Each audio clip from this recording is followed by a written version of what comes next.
Hello and welcome. It's getting towards summertime. It's getting hot. It's getting nice out. We're out here in Carolyn's garden. We're getting towards the midsummer. I was about to say a Midsummer Night's Dream, but a midsummer, which is brings on the summer solstice, which is the longest area of daylight in the year, I believe. And here to talk about that is Susan Sassmann, the head fairy of the Summer Solstice Festival. Hello. Susan, good thank you so much morning. for being here. Thank you for having me. So tell us all about the Summer Solstice Festival. I believe that you said that this is 17 years. Yes, that we you have been doing began this. in 2005, and so we did not meet during COVID. This will be our 17th annual event that meets in the Arboretum, the most beautiful park in Greensboro, 17 acres. Maybe 5,000 people will come together safely and celebrate on June 18th. So we're about a week away with all the fairies and frolicking in the gardens and all kinds of entertainment. We're excited. So this is June 18th, It 22. is. What time is it going to be? It starts at 2 and it's over at 10. We finish up with a fire show at 9 o'clock, LED hooping, and a fabulous fire display. Oh wow, a fire show. Oh, every year. The fire show is the best. That sounds dangerous. I know, don't try that at home. Definitely not. These people are trained. Who's putting on the fire show? Scott Hinsman is our fire captain, and he assembles a fabulous troop behind him each year. And so they start at 9 o'clock. So if you can hang out, it's going to be a long, hot day, but it'll pay off at 9. Hot day. So I believe you're going to have, food and drinks available. That's a long day. Lots of food trucks and lots of pop-up little ice cream and gelatos and kettle corn, and 100 tents will be pitched with vendors who will be selling their artwork and their wares, a lot of fairy garb. So bring the kids and enjoy shopping with the vendors from 2 o'clock until 8 o'clock. Oh wow.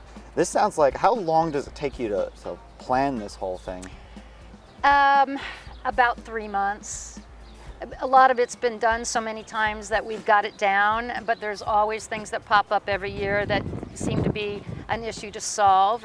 But we've got a team of 25 people on our staff, and they work very hard in their areas to bring about this most beautiful celebration in Greensboro. Yeah, and it really is a lot of fun. There's a lot of different events going on. I mean, you could really travel between all the different places in there and kind of venture out, and you kind of get a different.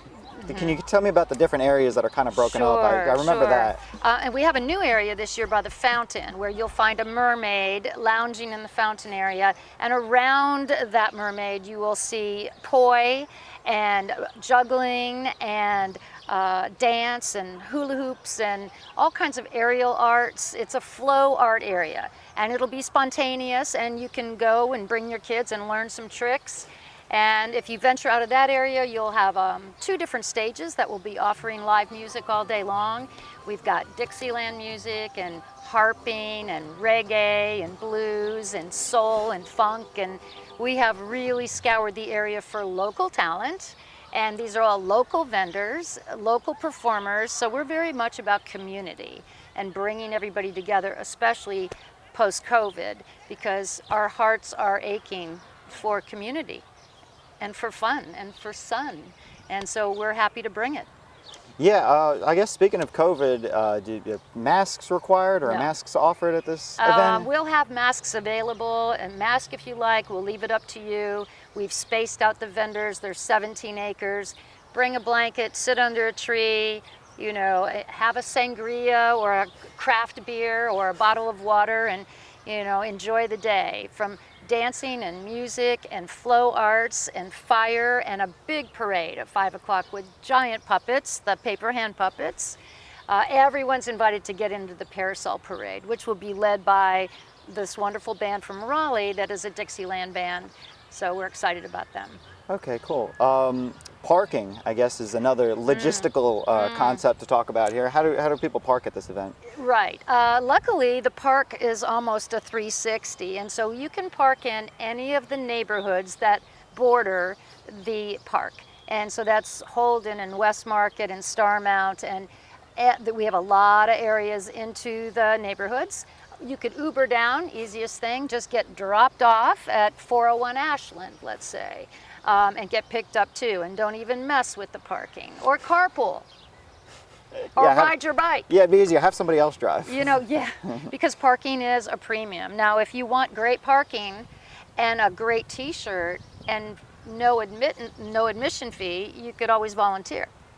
Oh yeah, that's right. You need volunteers. We do. What do you need volunteers for? We need people to greet at the gates, so we call them gate fairies. And as people walk in, we hand them a fan that has the schedule on the back. Accept their $10 donation and just invite them in. So someone who's pleasant and doesn't mind sitting on a hot day for 2 hours and greeting people. We need bartenders, and we need some muscle at 11 o'clock in the morning and people to direct traffic. That's one of our biggest needs, from 11 to 1, to just help us get all the vendors pulled in and to their spots. So more of an organizational thing. And how can people contact you or contact your organization? They could go to our website. So it's greensborosummersolstice.com, and right on the homepage there's a big yellow button that says volunteer, and you can click that and it'll take you to Sign Up Genius, where you can choose what you want to do. Okay, cool. This is pretty cool. I'd like to mention this right here. I didn't know you had this schedule all planned out. Oh yes. You have the Joy Band at 2 o'clock, and so people can go as they please and you know, find where they need to go and when they need to get there to see who they need to see. Everybody plays for about a 45-minute set, and then we have a half an hour break. But we've tried to schedule it so there's always something to see and never a total lull. But I'll tell you what, the eye candy at Solstice, you know, the costuming is so good, and that's what sets us apart from other festivals. We have so many great costumers that show up. Out of those 5,000 people, I bet 50% of them are donning wings or glitter or sparkles in their hair or face paint or togas, what have you. The women really go nuts. The men, not so much. But we encourage everybody to ferry up and come on out and just be the person that you are, because the solstice is very encompassing. It's very, tolerant of everybody. And you can feel that when you walk in. It's like, these are my people. Yes, the eye candy is... it's quite something. Yeah. Yes. Now you might have, I've heard you say in the past you might have wings available at the door. Well, not at the door, but we've got a lot of vendors, and many of them specialize in fairy attire. So lots of crowns to be sold, and wings and glitter, etc. So you could get it ahead at Party City, or you could get it when you get there. But don't leave the park without some kind of fairyizing going on. We also have the Golden Mime statue that greets people and sprinkles all the children with glitter as they spin. It's magic. The whole day's magic. And you also have face painting? Yes, we have henna and face painting and body painting. Yeah, you have, and I believe you have a world-renowned, the Living Brush. Oh my gosh, Madeline Greco, 5-time world champion. She and her partner, Scott Frey, have been all over the world teaching body painting. Scott actually is responsible for our beautiful artwork year after year. And Madeline, though she lives in Puerto Rico right now, will be at the Solstice throughout the day in a booth doing some face painting. So if you can catch her on Fairy Lane, please do. Very, very cool. Yeah. So what was sort of the impetus for the, what was the idea, like the first Solstice. Where did you like, this is what I want to do? How did this come about? Right. It was in 2005. My girlfriend and I were starting a business, and we wanted to kick off the business with a party in the park. And we chose the summer solstice. It was on a Tuesday night at 7 o'clock in the Bicentennial Gardens, and we just called out to the community and said, come and celebrate our new business called Joie de Vie, Joy of Life. And we had all these different components that we were going to use in our business. As it turned out, the business never really took off, but the solstice did. And so that was the very first time. It was supposed to be a one-timer. We didn't have any vendors. We had no performers. We had no money, no marketing, but several thousand people showed up, and it caught fire. And then there was a popular demand to bring it back year after year after year. So now we're 17 years down. And at one point you had, I'm sure this was probably about just before the COVID, you had about 9,000 people is what your website That said? was our highest. Yeah, we like to keep it around 5,000. That feels comfortable to us. We don't want the lines to be too long, and for people to be able to move freely about and not feel there's a COVID thing happening. So do you have a cutoff about how many people you... We haven't had to have a cutoff. Okay. For some reason, it kind of magically happens that we get the numbers that we need. Of course, it will be dependent on the weather. And Greensboro folks are not big on rain, as we know. So, and we always do have a little bit of rain during the day, so don't be shy. I mean, you can duck under a tent and have a cold beverage or buy yourself something and wait it out for 20 minutes, and usually the sun comes back out. So come on down, enjoy the day. 5 o'clock is a great time to show up. It's not so hot then, and that's when really everything gets going with the parade, which leads into the drum circle, which leads into the finale music, which leads into the fire show. So 5 to 10, if you can stand it, come on out. $10. $10. Not So bad. reasonable for a day of magic, wouldn't you say? Especially this day and time with inflation and everything. I think we're all feeling that Prices right now, prices are sky high, and we need to find more things to do in our town that's reasonably priced or free, where we can get together with people of all colors and creeds and incomes. And fortunately, the Solstice has provided that kind of an environment that people feel free to just come and be who they are. Okay. You mentioned as Jay always says, the R word, the rain word. So you don't have a rain date, I believe, for this. We do not have a rain date. If it's going to torrentially rain up until the solstice, we will call it off the day before, and everybody will know it. But we look at the weather pretty often right now, and it looks like it's 91 degrees, very sunny, and no rain. So I'm hoping it will rain a bit, just to cool us down. Just to cool everything down. But yeah, I think we're ready to go. Okay, cool. Yeah. Now, what's yours? Are you from Greensboro? No, I'm from Toronto in Canada. I grew up there and moved here as a young teen to America as an immigrant, went to Cleveland, then Chicago, then ended up in North Carolina. Oh, wow. Yeah.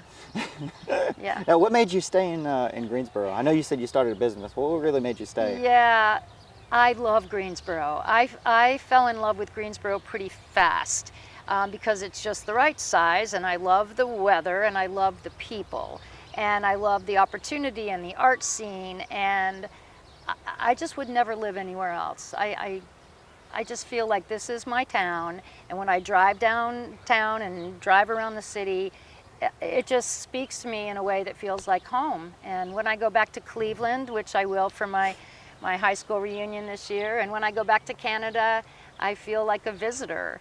And when I come back to Greensboro, I just love the way it feels, the way it looks, the way it smells, and all the entrepreneurs here and all the artists here. There's a huge population that I can relate to. So it's my town, and I'm not leaving.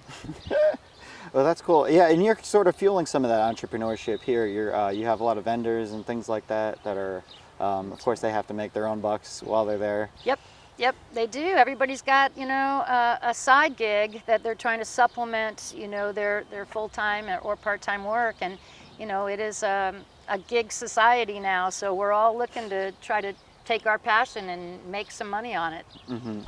Yeah, so you're sort of fueling the economy in that way too with this festival. Yeah, we hope that, yeah, a lot of money comes through the Solstice into the hands of the vendors. We have 100 vendors, food and art and craft. And so, think of it that way, that everything you purchase is just going right back into your community, and you're keeping it local and having a good time while you do it. Okay. And there's no pets allowed. I saw that on your... No, we used to allow dogs. We had some issues, dogs being left in hot cars, having to police break windows. It wasn't a good idea because of the heat factor. And because of all the masses of people dressed up in costume, I don't think that dogs really want to be there anyway. So I think we are happy that people are keeping them safely at home in air conditioning while they come out and sweat at the Solstice. Yeah, the little things you learn after 17 years. Yes, yeah. So it's a human experience. Yeah, and the hot pavement kind of gets to him too. There's too many things that, yeah, there were dog fights, there was hot pavement, there were dogs left in cars, there were people, that don't like dogs, and it just became more than we wanted to deal with. And it's actually the city that asked us to please knock that off. Just like at the folk festival, we just you want to keep it a human experience as much as possible. Right, and you're also involved with the folk festival as well. I am one of the volunteer coordinators for the folk fest that happens in September, and I work the Blues Fest, I work the Festival of Lights. I'm kind of a festival fanatic. And I won't be doing it forever because I'm starting to age out, but I love the spontaneity of thinking on your feet and troubleshooting problems and seeing all these people come together and experiencing joy. I think we're lacking in joy after COVID. It's like, you can look on people's faces, and we need more inspiration and motivation and creativity. We are clamoring for it even if we don't know it. And I think this will spark it for you. Yeah, I told David once, it was actually funny, our engineer David, who actually does some of the juggling and some of the busking, if you will, right? Yes. I told him one year, I said, I just want to follow Susan around with the camera, throughout the festival. He said, you're gonna be exhausted by the end of it. He said, she's gonna be a trip to keep up with. Oh my gosh, we do have carts now. We used to, in the old days, we just ran. And I think at the very first Solstice, I had these high heel boots that went with my fairy costume because I had never done a festival before, and I ran and ran in those high heel boots all night long. And now those boots were then retired the very next day just to look at because they're nice. So tennis shoes now, and carts, and fans, and water. That's the secret. Yeah. Keep smiling, be kind, and just, you'll get through the day. I wish I could experience the Solstice like everyone else does. Because a lot of it just gets by me because I'm doing bathroom duty and ice and water and just all of that and t-shirts. But I love the pictures afterwards. I can sit down with a cup of coffee and look at those pictures and think, oh my God, these people, look at their faces, they're just, it's beautiful. Right, and I'm sure you do that as you plan this. I'm sure you've been looking back on the last 17 years and seeing different things. Sure. That have worked and that haven't worked. I mean, what's it like looking back on 17 years of this? It's wonderful because I see a lot of the same faces that have been there since the beginning, and then all the new energy that comes in every year too. And we always try to do something different, whether it's a Pixie Glen area just for kids or now the Flow Art area. We're bringing back belly dancers this year. So I've seen the Solstice come and go through the years with big attendance and small attendance. We've gone through COVID and come out the other side of it. And but I'll tell you, I think we're getting the hang of it now. After 17 years, we're, I still lay awake at night counting chairs and tables and trying to figure out how many solo cups I need for each bar.